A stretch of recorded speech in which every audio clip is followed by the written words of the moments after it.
संत श्रेष्ठ श्री ज्ञानेश्वर महाराज पालखी सोहळ्यादरम्यान आज सकाळी सासवड जेजुरी मार्गावरील जेजुरी बेलसर परिसरात झालेल्या अपघातात 3 वारकऱ्यांचा दुर्दैवी मृत्यू झाला, तर काही वारकरी जखमी झाले.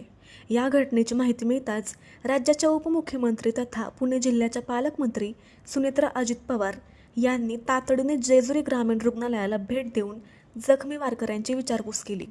यावेळी त्यांनी उपचाराधीन वारकऱ्यांच्या प्रकृतीची माहिती वैद्यकीय अधिकाऱ्यांकडून घेतली, तसेच जखमींना सर्वोत्तम वैद्यकीय सुविधा उपलब्ध करून देण्याच्या सूचना संबंधित प्रशासनाला दिल्या. अपघातात मृत्यू झालेल्या वारकऱ्यांच्या वारसांना प्रत्येकी 5 लाख रुपयांची मदत देण्यात येणार असून जखमी वारकऱ्यांवर शासनाच्या वतीने मोफत उपचार करण्यात येतील. तसेच आवश्यकतेनुसार आर्थिक मदतही उपलब्ध करून देण्यात येईल, असे त्यांनी सांगितले. यावेळी जेजुरी नगरपालिकेचे नगराध्यक्ष जयदीप दिलीप बारभाई, उपविभागीय अधिकारी वर्षा लांडगे, तहसीलदार विक्रम राजपूत, श्री ज्ञानेश्वर महाराज संस्थानचे प्रमुख विश्वस्त योगी निरंजननाथ गुरु शांतीनाथ, श्री भावार्थ देखणे तसेच संबंधित विभागांचे अधिकारी उपस्थित होते.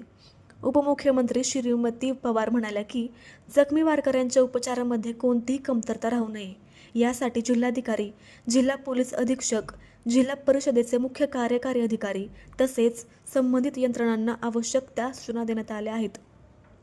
शासन अपघातग्रस्त वारकरी व त्यांच्या कुटुंबियांच्या पाठीशी ठामपणे उभे आहे.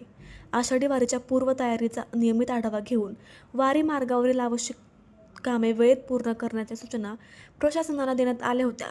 पंढरपूरच्या दिशेने पायी निघालेल्या वारकऱ्यांची सुरक्षितता ही सर्वांची सामूहिक जबाबदारी असून वाहन चालकांनी अत्यंत सावधगिरीने वाहन चालवून वारकऱ्यांच्या सुरक्षिततेची विशेष काळजी घ्यावी, असे आवाहन त्यांनी केले.